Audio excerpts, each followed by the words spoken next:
Oke, mari kita langsung bedah materi yang benar-benar luar biasa ini. Coba deh, lupain sejenak semua yang kalian tahu tentang perpustakaan. Buang jauh-jauh bayangan soal ruangan berdebu yang sunyi dan ngebosenin. Karena hari ini, kita bakal melihat perpustakaan dari lensa yang jauh lebih epik sebagai sistem operasi yang menjalankan peradaban kita. Di materi ini ada satu pernyataan yang menohok banget. Perpustakaan itu bukan sekedar rak buku. Kalimatnya simpel ya, tapi implikasinya wow, luar biasa. Kita bakal bedah bareng-bareng gimana perpustakaan itu sebenarnya adalah sebuah mekanisme bertahan hidup tingkat tinggi buat spesies kita. Jadi ini bukan cuma soal nyimpen tumpukan kertas, tapi soal kelangsungan hidup manusia itu sendiri. Nah, kita masuk ke bagian pertama dari pembahasan ini, sistem operasi peradaban. Sumber yang kita bahas ini ngasih definisi yang keren banget. Mereka nyebut perpustakaan sebagai sistem operasi peradaban. Terus, apa sih maksudnya?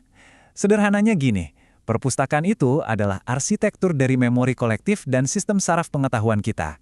Coba bayangin, kalau infrastruktur ini nggak ada, wah, setiap kali seorang penemu jenius meninggal, ya ilmunya ikut terkubur.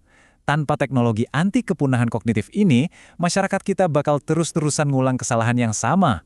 Kayak kita bakal terus nemuin roda dari nol lagi tiap kali satu generasi berganti. Nggak kebayang kan repotnya? Lanjut ke bagian kedua, kita bakal lihat gimana sih evolusi dari otak eksternal manusia ini. Ini bagian yang super menarik. Mari kita telusuri lini masa ini. Mirip kayak kita ngelihat proses update software dari versi paling awal sampai yang paling baru.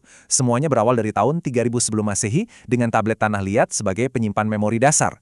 Terus di-upgrade besar-besaran di Alexandria buat nyintesis pengetahuan global. Maju lagi ke abad pertengahan di mana biara-biara jaga stabilitas ilmu sampai akhirnya muncul perpustakaan publik di abad ke-20 yang ngebuka akses literasi massal. Terus gimana dengan sekarang? Nah, di era digital ini, sistemnya udah berevolusi ekstrim. Dari yang cuma sekedar nyimpan informasi, berubah jadi jaringan AI yang secara harfiah bisa menghasilkan pengetahuan baru. Sekarang kita masuk ke bagian ketiga, algoritma kekuasaan epistemik.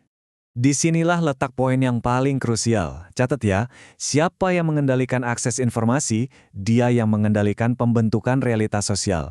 Ini benar-benar nyata loh. Entah itu raja-raja zaman dulu yang ngebangun arsip kerajaannya eksklusif, atau raksasa teknologi semacam Google di zaman sekarang dengan mesin pencarinya.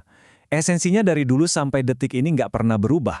Siapa yang pegang kendali akses, berarti dia juga yang pegang kendali atas realitas yang kita jalani sehari-hari. Pernah kepikiran gak sih kalau pustakawan itu sebenarnya adalah insinyur kecerdasan buatan pertama di dunia? Serius, sistem klasifikasi desimal Dewey yang klasik dan sering kita lihat di perpustakaan itu pada dasarnya adalah sebuah proto-algoritma. Jadi, para pustakawan ini udah beroperasi sebagai knowledge engineer atau insinyur pengetahuan berabad-abad sebelum istilah machine learning itu sendiri diciptakan. Mind-blowing banget kan? Coba perhatiin, betapa pasnya tugas-tugas administratif kuno ini kalau dipetakan ke arsitektur AI modern. Proses klasifikasi buku itu persis kayak labeling data. Katalogisasi itu sama persis dengan indexing. Layanan referensi yang ngehubungin satu buku dengan yang lain itu bekerja layaknya knowledge graph. Dan sang pustakawannya, nah mereka ini adalah recommendation engine pertama umat manusia yang secara akurat ngarahin kalian buat nentuin apa yang harus dipelajari selanjutnya. Oke, kita geser sedikit sudut pandang kita di bagian keempat ini, jaringan saraf pengetahuan. Kalau kita lihat dari kacamata neuroscience, sistem perpustakaan itu benar-benar wujud nyata dari simulasi eksternal otak manusia loh. Buku atau data bertindak sebagai neuron. Terus, referensi silang antar buku itu adalah sinapsis yang ngehubungin neuron-neuron tadi. Ruang arsip bekerja persis kayak hipokampus di otak kita yang nyimpen memori jangka panjang. Sementara sistem katalogisasi berfungsi layaknya korteks. Kalau pakai cara pandang ini, internet yang kita pakai tiap detik itu ya sebenarnya cuma otak global dari spesies kita. Dan ini membawa kita ke bagian kelima, krisis dan mesin evolusi. Di sini kita bakal ngelihat bug atau kecacatan di sistem operasi modern kita. Ini adalah pergeseran realitas yang bikin lumayan merinding. Dulu, yang namanya pengetahuan itu ada di satu tempat fisik yang spesifik. Kita sebagai manusia yang harus jalan nyari informasi ke sana. Tapi setelah adanya internet, informasinya yang berubah jadi semacam medan magnet.